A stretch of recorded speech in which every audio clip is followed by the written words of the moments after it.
The whole purpose of buses is to allow essential items to still remain powered if there was an electric power shortage or emergency. During an electrical emergency, it is far more important to have an active, functional communication radio as opposed to having functional strobe lights. For this purpose, both items draw current from different electrical buses. The 737NG uses both AC power from engine-driven generators and DC power that's stored in a main battery and an auxiliary battery. Before having a deeper look at where the 737NG gets its electric power from, let's talk about the available electric buses on it. The AC electric system has two primary buses that take all the generated AC power and divide them amongst smaller AC buses. AC current is supplied as 115-200 volt 400 Hz power. The two primary AC buses are known as AC transfer buses 1 and 2. AC transfer bus 1 subdivides into the following buses: AC main bus 1, AC ground service bus 1, galley bus C and D, AC standby bus. The AC transfer bus 1 also supplies electrical energy to the DC bus 1 through a component known as a transformer rectifier. We'll discuss AC to DC energy transformation and DC buses later in this lesson. Similarly, AC transfer bus 2 also subdivides into the following buses: AC main bus 2, AC ground service bus 2, galley bus A and B. AC transfer bus 2 also supplies energy to the DC bus 2 with another transformer rectifier. Notice that the AC standby bus is partly AC powered only by AC transfer bus 1, but it also has a part which is powered by AC current derived from the DC electric system. DC to AC conversion is achieved with an inverter and will also be discussed later on. Moving on, the DC current system supplies and controls 28-volt power. It's comprised of the following items: DC bus 1, DC bus 2, battery bus, hot battery bus. The DC system has the following power sources: 28-volt battery, battery charger, transformer rectifier units, or TRUs. We mentioned the TRUs before, so let's explain them now. The 737NG has three of these components, which essentially transform and rectify the 115-volt AC power to unregulated 28-volt DC power for the DC buses.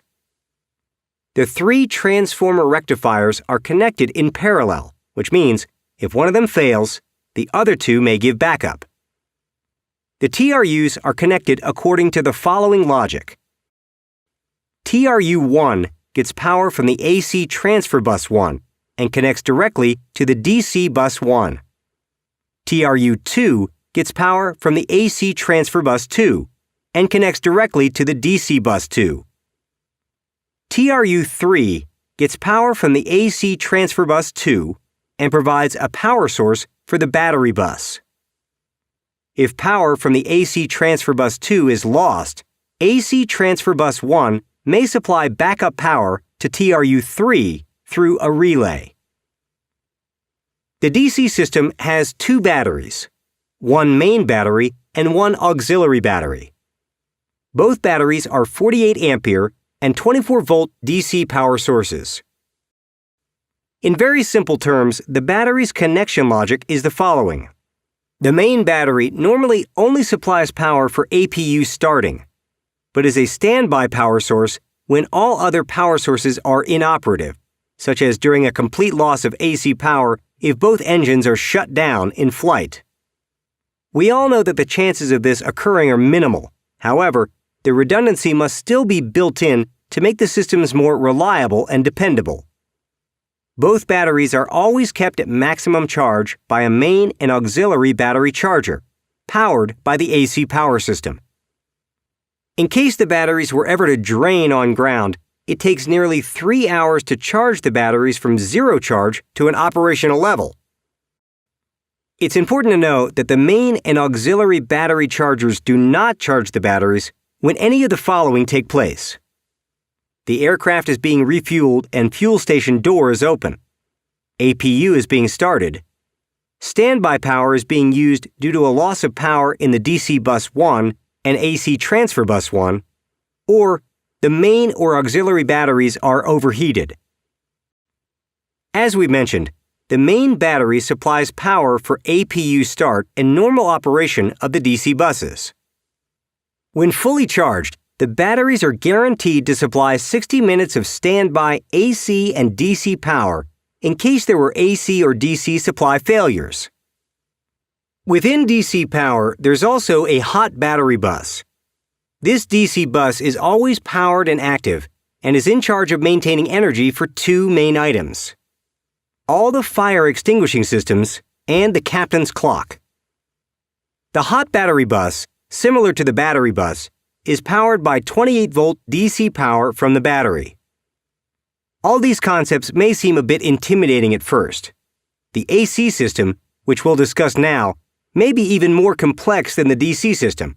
However, everything will make more sense once we get to the end of the lesson and talk about the interfaces and indicators associated to the 737NG electrical system.